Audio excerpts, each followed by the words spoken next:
اعوذ باللہ من الشیطان الرجیم بسم اللہ الرحمن الرحیم۔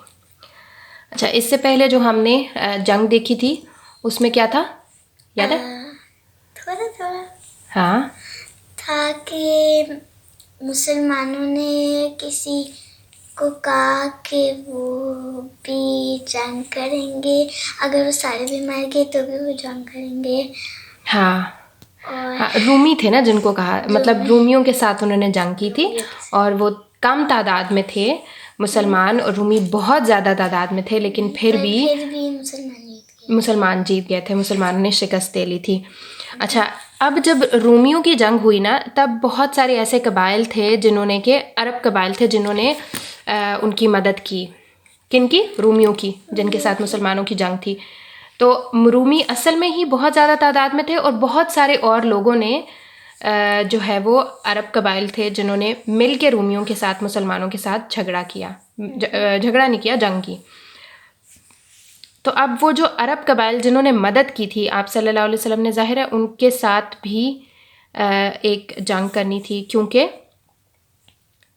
آپ اپنے قوم کو چھوڑ کے اور اپنے جو ارد گرد کے لوگ ہیں ان کو آپ چھوڑ کے آپ رومیوں کی مدد کر رہے ہو کہ وہ کیونکہ نبی صلی اللہ علیہ وسلم بھی عرب میں سے تھے نا، تو اس وجہ سے کہ کیوں انہوں نے مدد کی ایک اس بات کے اوپر، تو اس پہ نبی صلی اللہ علیہ وسلم نے ایک چھوٹا سا سریہ بھیجا. سریہ وہ ہوتا ہے نا جس میں آپ صلی اللہ علیہ وسلم موجود نہیں ہوتے، ٹھیک ہے نا. غزوہ وہ ہوتا ہے جس میں آپ صلی اللہ علیہ وسلم خود جاتے ہیں جنگ کرنے کے لیے لوگوں کے ساتھ. تو پھر سریہ بھیجا، اور سریے میں جو آپ صلی اللہ علیہ وسلم نے وہ بنایا، ہیڈ بنایا، وہ تھے حضرت عمرو بن العاص، اور ان کے ساتھ 300 لوگ تھے جن کے ساتھ وہ لشکر بھیجا تاکہ وہ ان عرب قبائل کے ساتھ بدلہ لے سکیں جنہوں نے رومیوں کی مدد کی تھی. اوکے، تو اب یہ لشکر چل پڑا ہے حضرت عمرو بن العاص کی قیادت میں. کہاں پر؟ عرب قبائل سے جنگ کرنے کے لیے، ٹھیک ہے. 300 لوگ موجود ہیں ان کے ساتھ.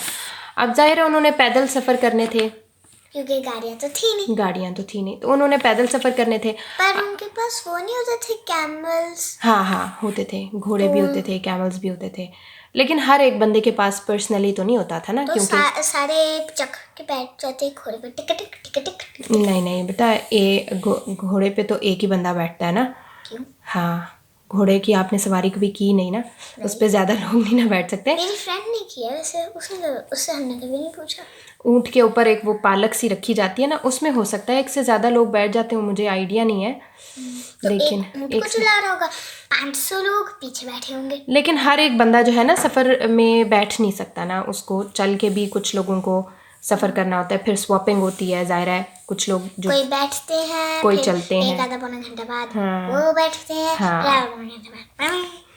تو اب یہ لوگ بھی اسی طرح انہوں نے سفر جاری کر لیا. اپنا سفر جاری کیا تو یہ لوگ کیا کرتے تھے، دن کو چھپ جاتے تھے اور رات کو سفر کرتے تھے. کیوں؟ کیونکہ دن کو وہ آگ کے چیک کریں گے جن سے بھی وہ جنگ کر رہے ہیں، اور ان کو پتہ نہیں ہوگا. اگر ان کو پتہ لگے گا تو جاسوس جو لوگ ہوں گے وہ آگے ان کو پہلے ہی خبر کر دیں گے کہ مسلمان تو آ رہے ہیں تم سے جنگ کرنے، تو وہ بھاگ جائیں گے وہاں سے. اس لیے وہ لوگ سارا کام بڑے ہی کیا اس کو کہتے ہیں، ہاں، بڑے سیکرٹ ہو کے کرتے ہیں. مشکل ہوگا کیمل. ہاں، رات کو وہ سفر کرتے تھے، دن کو وہ چھپ جاتے تھے. اچھا، پھر اس کے بعد کیا ہوا کہ جب وہ دشمن کے علاقے کے قریب پہنچے تب تو ان کو پتہ لگا کہ ہم تو بہت کم ہیں تعداد میں اور دشمن تو بہت زیادہ ہے. تب حضرت عمرو بن العاص نے حضرت ابو عبیدہ رضی اللہ عنہ کو بھیجا کہ وہ آپ صلی اللہ علیہ وسلم سے اور لوگوں کو کہیں کہ بھیجیں یہاں پہ ہماری تعداد. ہاں، ظاہر ہے وہ ابو عبیدہ گئے ہوں گے پیدل، پھر وہ دوبارہ سے کمک لے کے آئیں گے، تو اس میں کافی سارے دن لگے.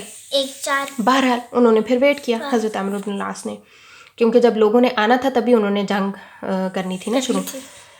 تو ابو عبیدہ رضی اللہ عنہ 200 صحابی اور لے کر آئے. اب آپ کو پتہ ہے کہ یہاں کیا ہوا کہ ایک گروپ ہے جو ابو عبیدہ رضی اللہ عنہ کے ساتھ بعد میں آیا، اور ایک گروپ ہے جو کہ حضرت عمرو بن العاص کا جو پہلے وہاں پہنچا تھا. یہ 2 گروپس ہو گئے.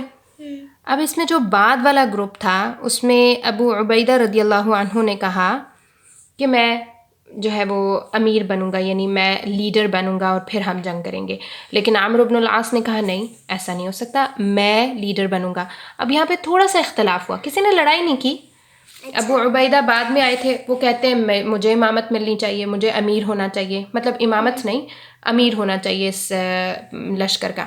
تو عمرو بن العاص کہتے ہیں کہ میں پہلے آپ صلی اللہ علیہ وسلم نے مجھے امیر بنا کر بھیجا تھا تو میں امیر ہوں گا.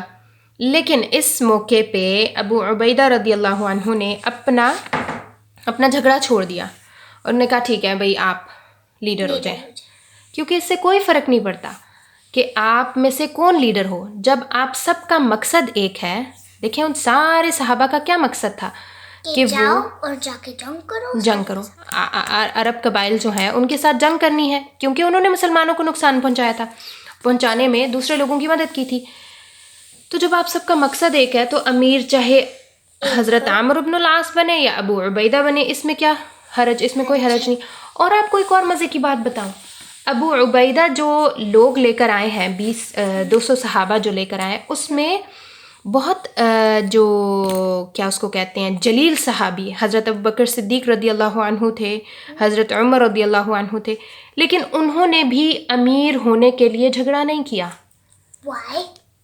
کیونکہ امیر ہونا از ناٹ امپورٹنٹ، آپ کا مقصد آپ کو حاصل ہونا ہے امپورٹنٹ ہے. امیر چاہے حضرت ابوبکر صدیق بنے، چاہے حضرت عمر بنے، ابو عبیدہ بنے رضی اللہ عنہم اجمعین، کوئی فرق نہیں پڑتا. اس لیے سب نے اس جھگڑے کو چھوڑا کہ ہمیں اس بات کو زیادہ طول نہیں دینا. حضرت عمرو بن لیڈر تو ہونا ضروری ہوتا ہے لیڈر، کیونکہ یہ اسلام کے جو قافلے جتنے بھی چلے ہیں اور انہوں نے جنگ کیا، ان کا ایک امیر آپ صلی اللہ علیہ وسلم خود بنا کے بھیجتے رہے ہیں شروع سے. تو اس لیے جو ہے نا حضرت عمرو بن العاص کی امامت میں، ان کی امیر ہونے میں یہ جنگ لڑی گئی اور پھر اس کے بعد فتح ہو گئی. تو دیکھیں آپ کے ان کے طریقوں سے ہمیں چھوٹی چھوٹی باتوں سے سیکھنے کو بہت کچھ ملتا ہے. اچھا یہ تو ہو گیا سریہ ذات السلاسل ہو گیا، ٹھیک ہے نا، اس سریے کا یہ نام تھا. اس کے بعد ایک اور سریہ شروع ہوا، اس کا نام ہے خدرہ. خدرہ اصل میں ایک جگہ کا نام ہے جس کے اوپر اس سریے کا نام بنا. اور یہاں پر جنگ کیوں ہوئی؟ اس لیے کیونکہ بنو غطفان جو ہے وہاں پر لشکر جمع کر رہے تھے، لوگ اکٹھے کر رہے تھے. کیوں؟ تاکہ وہ مسلمانوں سے جنگ کر سکیں. تو جب تم کو آلریڈی پتا تھا کہ وہ آ رہے ہیں، پھر تو وہ ایسا ٹویسٹنگ ہے. نہیں ان کو نہیں پتا تھا کہ وہ آ رہے ہیں. وہ اس علاقے کے اوپر بی سیریس، وہ اس علاقے کے اوپر مسلمانوں کے خلاف کھڑے ہو رہے تھے، لوگ جمع کر رہے تھے. لائک 5 تھے تو 10 پھر 20، اس طرح لوگ جمع کر رہے تھے وہ کہ ہم یہاں اکٹھے ہوں گے، یہاں سے ہم چلیں گے اور مدینہ پہ حملہ کریں گے. ایگزیکٹلی دونوں ایک ہی کام کر رہے ہیں. ہاں، تو دونوں کو دونوں پتہ لگا؟ نہیں ابھی آپ سنیں تو نا، آپ کوائٹ ہو کے سنیں گی تو پتہ لگے گا. ابھی مسلمانوں نے کوئی ایکشن نہیں لیا، ٹھیک ہے. جب مسلمانوں کو یہ خبر پتہ چلی کہ یہاں بنو غطفان ہم سے لڑنے کو تیار ہو رہے ہیں، تب آپ صلی اللہ علیہ وسلم نے خدرہ کے مقام پر ابو قتادہ رضی اللہ عنہ کو بھیجا 15 لوگوں کے ساتھ. 15 آدمی ان کے ساتھ تھے. انہوں نے جنگ کی، وہاں پہ سریہ گیا، جنگ ہوئی، مال غنیمت ملا، فتح ہوئی مسلمانوں کو، اینڈ دے وان. obviously ہمیشہ وہی جیتتے مسلمان جیتتے ہیں، ظاہر ہے انہوں نے تو جیتنا، اللہ تعالیٰ ان کے ساتھ ہوتے ہیں اس لیے، اور وہ حق پہ ہیں اس لیے. اور اب آپ دیکھیں کہ کتنے لوگوں کو مسلمانوں سے تکلیف ہے.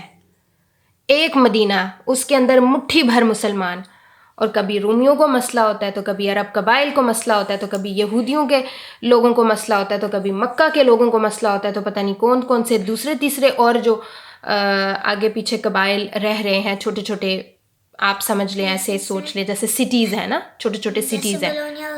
ہاں جیسے چھوٹے چھوٹے سٹیز ہیں، وہاں پہ لوگ جمع ہوئے ہوئے ہیں. بہت بڑا ہے تو وہ جو ہے نا، آپ ابھی لیسن کے اوپر دھیان دیں. تو اس طرح سے آپ دیکھیں کہ ایک چھوٹا سا ایریا جس میں تھوڑے سے لوگ ہیں اور باقی سب جو ہیں وہ ان کو ختم کرنے کی کوششیں کریں. پر ان کو کیا پتا کہ اسلام نے تو ختم نہیں ہونا، اللہ نے اس کو بھیجا ہے کہ یہ پھلے پھولے گا اور نہیں ختم ہوگا. ہاں تب تو ختم ہوگا نا جب and of the world world ہوگا. ہاں ظاہر ہے تب تو ساری انسانیت ختم ہو جائے گی نا، تب تو تمام لوگ جب مر جائیں گے تو پھر سب کچھ ختم ہوگا، لیکن آخر تک یہ رہے گا نا، کیونکہ اللہ نے یہ کتاب آخر تک ہدایت کا سبب بنائی ہے، اور یعنی نبی صرف صلی اللہ علیہ وسلم کو بھی سب رہتی دنیا تک کا نبی بنایا ہے، اس لیے جو ہے نا یہ رہے گا تو صحیح نا.